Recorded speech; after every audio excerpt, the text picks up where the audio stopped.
at the beginning of the Civil War, 70 men came back to the United States from Buxton alone to fight in the Civil War.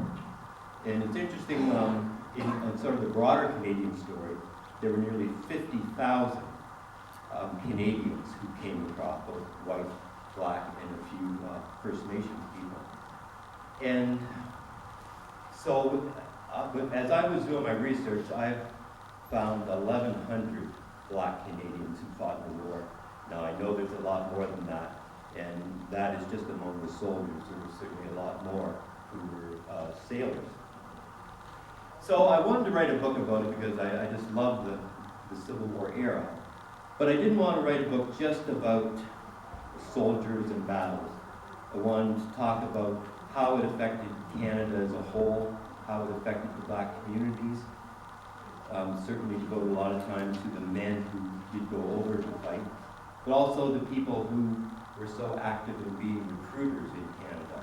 It was against the law. There was a Foreign Enlistment Act that covered Canada and Britain's other territories, where it was against the law for a citizen of Canada or Great Britain's Empire to fight in a foreign war. So as the recruiting is going on and blacks and whites from Canada are coming across and people are going to the black villages trying to enlist people, many of them fell afoul of those laws and were sent to court. There were fines, a few people jailed. There was also quite a dispute in the black communities about the propriety of going to fight in the war. One woman wrote in a newspaper article that neither the South nor the North stood on the moral high ground because the North had passed laws, quote, that disgraced Christendom, and so why should we go back? We've been chased away by the fugitive slave law and other oppressive laws. Why would we go back to it? But of course, as in the States, blacks knew it was a war against slavery, despite what Abraham Lincoln may have said. And so they were so committed, they hadn't forgotten where they came from. So, as I say, many of them go in, and they enlisted a lot of different units. Certainly the 102nd, I believe, has the highest amount. But the 54th, and they were in the Connecticut units in Illinois and Indiana, Ohio, New York State, even North Carolina, if you can believe that.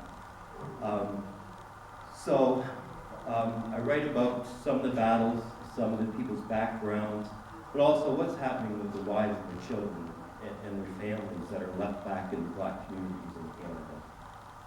And then when the war comes to an end, what becomes of some of these people? Many of them moved back to the United States to remain there after the war is over.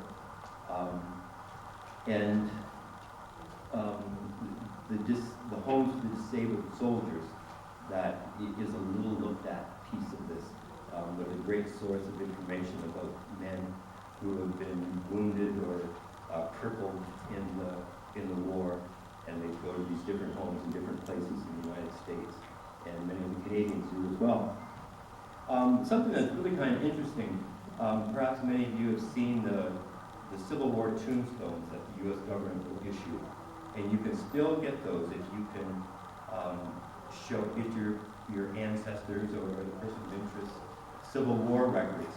And we did this in Canada about 4 years ago for a family who didn't know their great-grandfather was in the Civil War.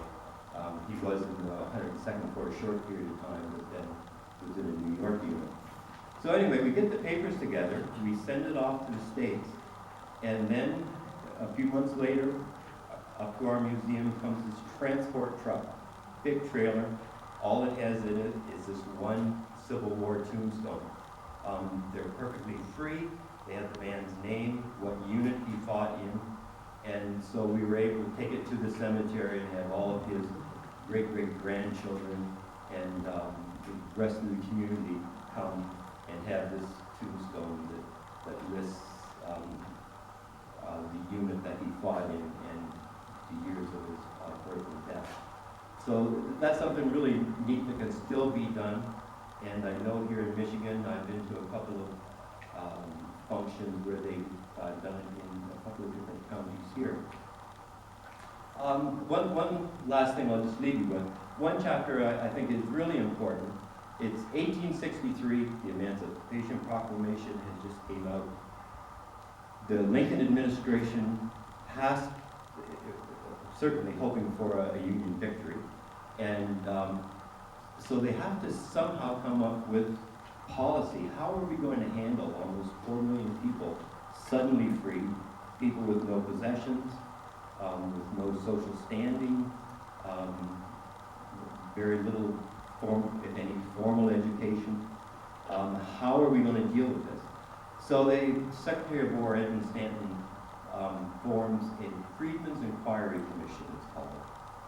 And so they are going to travel and study free blacks and see how they progress. Perhaps we can include this in the new reality when freedom comes.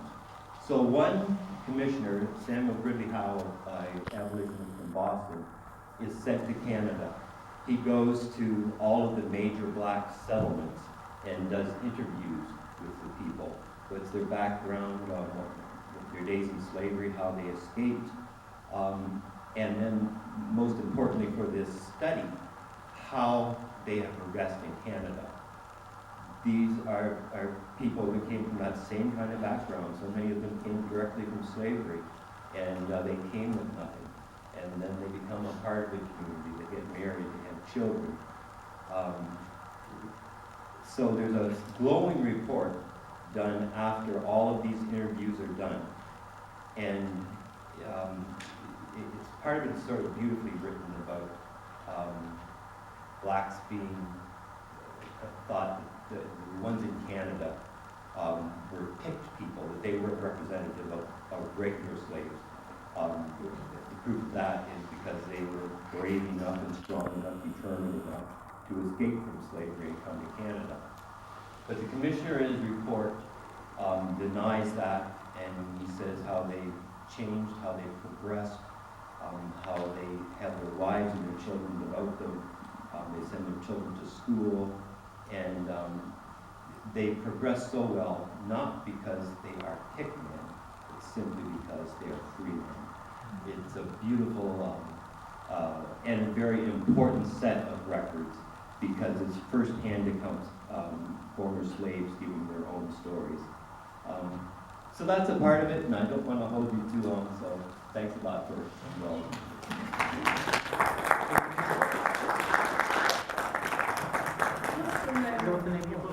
Oh, My Brother's Keeper, African Canadians and the American Civil War.